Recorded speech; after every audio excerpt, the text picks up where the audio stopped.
In Dilley, Texas, 2 protesters were arrested Wednesday as demonstrators rallied outside ICE's South Texas Family Residential Center, where the Trump administration is detaining children, including Liam Ramos, the 5-year-old from Minnesota, who was detained last week after coming home from preschool. Images of Liam went viral after he was picked up while still wearing a Spider-Man backpack and a blue hat with bunny ears. He's being detained with his father. According to the family's lawyer, Liam's father is a legal asylum seeker who's followed proper protocols and has no criminal record. On Wednesday, Texas Democratic Congressmember Joaquin Castro met with Liam and his father. Castro spoke after their meeting. Liam Ramos should be released immediately.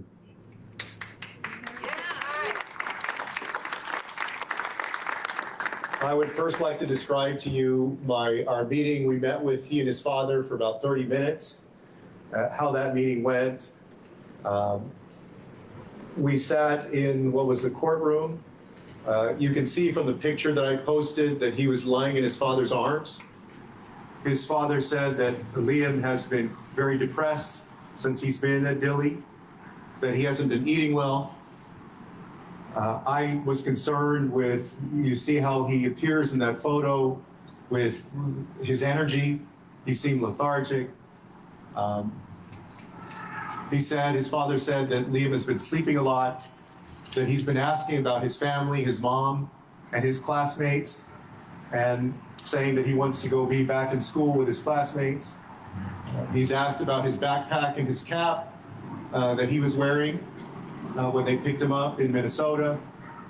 I let him know that his school and his community, his family, and our country love him, and we're praying for him. Texas Democratic Congressmember Joaquin Castro visited the ICE jail in Dilley just days after hundreds of detained immigrant families held a protest inside demanding the release of Liam and other detained children. Protesters held signs reading "Libertad para los niños," or liberty for the kids. The immigration attorney, Eric Lee, was attempting to meet with clients inside Dilley when the protests broke out. He posted this video from just outside. I'm outside. I'm outside. It doesn't say out here. And I've just been ordered to leave the premises. I've just been ordered to leave the premises, and she's yelling at me right now. So I'm outside of the Dilley facility here in South Texas. There's a demonstration of detainees taking place inside right now. We were all asked to leave. There's a drone flying up ahead right now. It's an extremely bizarre situation. You can hear them shouting.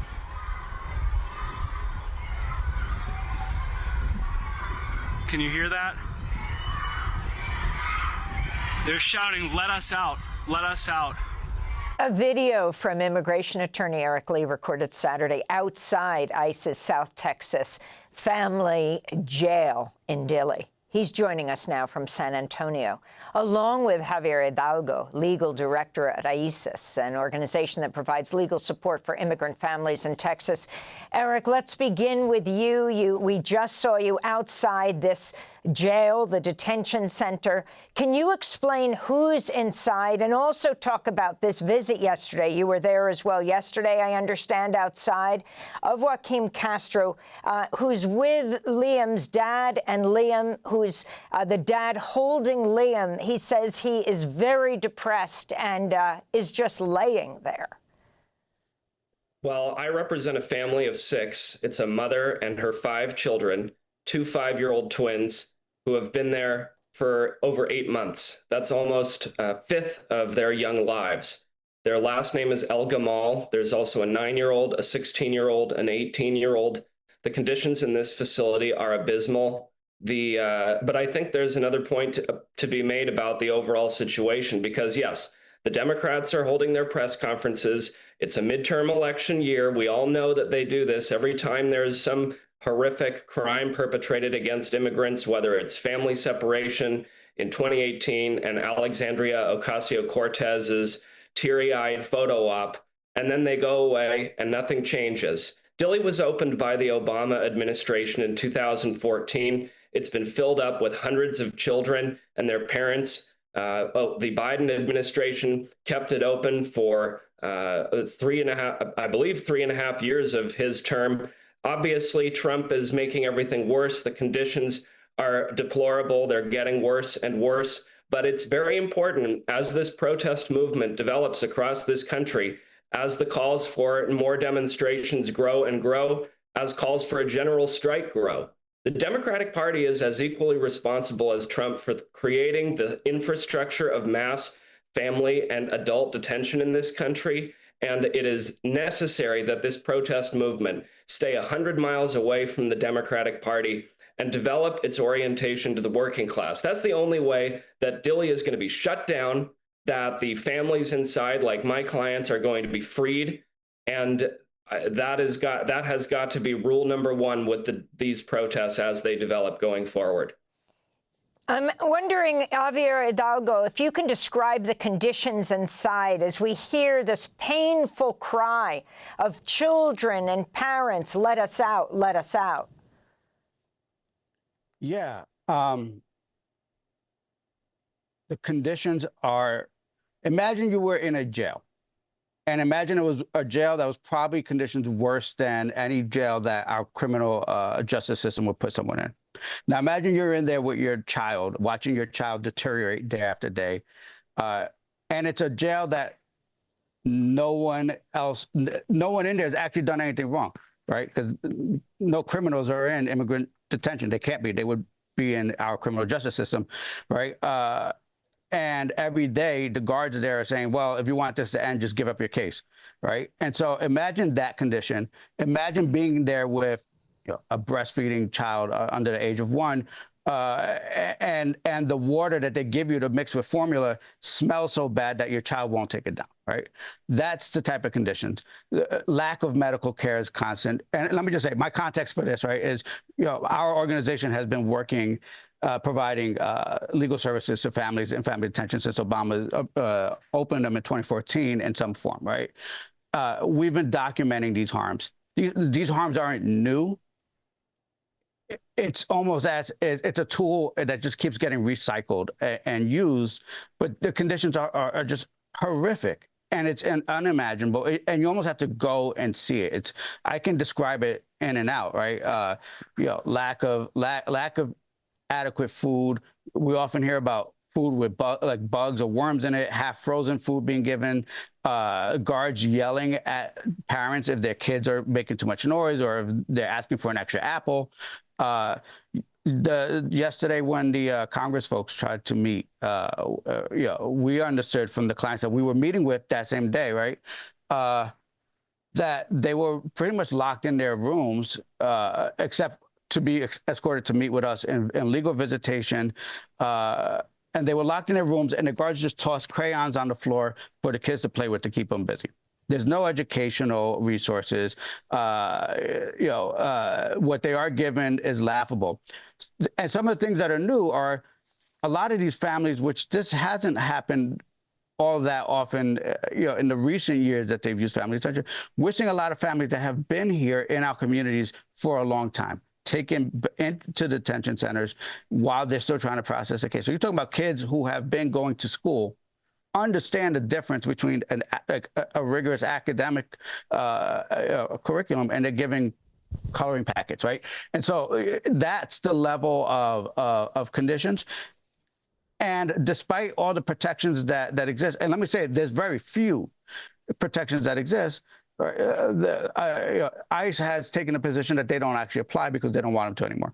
And they're just ignoring them and flouting them. So you have families in there that are in there up towards 100 days, upwards of 100 days, as high as Eric's client, who has been there unimaginable amount of time, right? So let me ask Eric Lee about this family that they have been there for many months. What about the Flores decision, where children aren't supposed to be detained longer than 20 days? Well, this family has been persecuted by Stephen Miller and Donald Trump and the White House. They are the wife and child of the individual who carried out the attack on a peaceful demonstration in Boulder, Colorado in June. The White House Twitter and the fascists who run their Twitter page called for the family to be illegally deported using cynical emojis. A federal judge shut that down, but they have not been released because this government is persecuting them, not for anything that they did, but for something that somebody else did. And in this country, that is not supposed to happen in a democracy. That's what happens in police state dictatorships. That's what Videla did in Argentina. Punish opponents of the perceived opponents of the regime or criminals, et cetera, et cetera. The Flores settlement essentially presents families with a sort of Sophie's choice. What is a 5-year-old supposed to do? They're supposed to agree to leave their mother, especially under conditions where they've essentially just lost their father for all intents and purposes. And that is not a choice that these kids are really going to make. And in my client's situation, given the level of vitriol with which the government has pursued them, they cannot go back to their home country of Egypt. They will be killed or arrested if they go there. One final point I would make about this family: an immigration judge ruled that they are significant flight risk and denied them bond on that basis, citing, among other reasons, a, quote, lack of property and assets. That immigration judge made that ruling independently about each of these children. A 5-year-old child is in detention in this country because of a lack of property and assets. That's how the immigration system works in this country. Eric, we're showing the picture of the 5-year-old. What's the 5-year-old's name? It's a drawing of stick figures in a cage. Yes. So for privacy reasons, I'm not going to reveal the children's names. But this is a drawing that the 5-year-old girl gave me in person over the weekend in Dilley, and it's expressive of the feelings. She told me that she has nightmares every night where she is being chased by an animal and she cannot get away because she's in a cage. This is a deliberate policy to ruin these children's lives. They will never fully recover. The 18-year-old child, she's separated from the others? That's right. Habiba Soliman is her name, since she's now turned 18. She turned 8. All of these children had a birthday in this detention center. Imagine that wonderful celebration. She has been separated from her family, and not only that, denied visitation rights and denied religious accommodations as a practicing Muslim, based on retribution for her decision to speak out to the media last week. That's correct. Also being held at Dilley, at this immigration jail, is a 7-year-old named Diana Crespo. She and her parents were detained in the parking lot of a hospital in Portland, Oregon, 2 weeks ago. Her parents were trying to get help for the second grader who had a long-lasting nosebleed, but they never made it inside the hospital. The Oregon Nurses Association condemned what happened, saying, quote, no parent should ever be forced to weigh their child's health against the risk of detention. Can you describe her situation, Eric, and then Javier to talk about the examples of this? But start with Eric. I can't speak to another minor's situation just for privacy reasons, but I will say that this is happening all over the country. This administration is going around. It's basically private army of state assassins, and that's what they are. That they're killing American citizens at point blank range in Minneapolis, almost on a weekly basis. And separating families. And again, there's nothing new about a federal policy of family separation. The Obama administration did that to millions of families. The Biden administration did so too. But this is a deliberate policy, as Stephen Miller calls it, remigration, with its root in all of the sort of fascist doctrines of the late 19th and 20th centuries coming back again. And the population of this country, on the anniversary of our revolution, where the Declaration says there's a right of revolution. When the government violates the rights of the population, we have a right to alter or abolish it. And that, I think, is the way forward in these next weeks and months. Javier Hidalgo, if you could talk about this particular place, Dilley, also Carnes in Texas, home to the only immigrant detention centers in the country that hold children and their parents. So virtually any family that's arrested anywhere, and maybe you could address the Oregon family, are deported and sent to Texas. Is that right? Yes, but let me make a point. Very recently, there were 3 family detention centers in the country. There was also one in Pennsylvania. Pennsylvanians got that close. It's possible to get these closed, right? And so I just want to make that point. So now there's 2. We hear rumors that there's intent to open another. It takes an appetite from the community to get them shut down, among other things. Carnes and Dilley right now are the only detention centers that we understand are able to detain children. And that really just comes from the contracts that ICE has with the private prison companies that run these places, right? And the local municipalities, right? And so there's really nothing else that stops them from doing that other than money. And the contracts and how they set that up. Right now, they're not detaining families in Carnes. Last year, when they did restart detaining families, they started detaining them at Carnes. And then they had to reopen Dilley because Dilley had functionally been shut down. And even really before they were fully reopened, but open enough, in April, they shifted because they can, in theory, hold more families in the Dilley detention jail, right? I keep saying the detention center, it's a jail. The families that you see there, the example from Oregon, we're not working directly with her, to my knowledge. Her story is exactly the same of so many families, right? We want, as a country, our community members to participate in our institutions, go to hospitals when they're sick, go to their immigration court hearings, go to any other appointments that they have. And so many families that we're working with get arrested at those things. It's like they walk into essentially a trap, right? They've done nothing wrong other than showing up where they're supposed to show up when they're supposed to be there. And they're here now, right?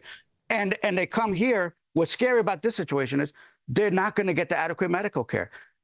We were just contacted by a horrified doctor, right? Where, and this is not new. I've had this happen multiple times.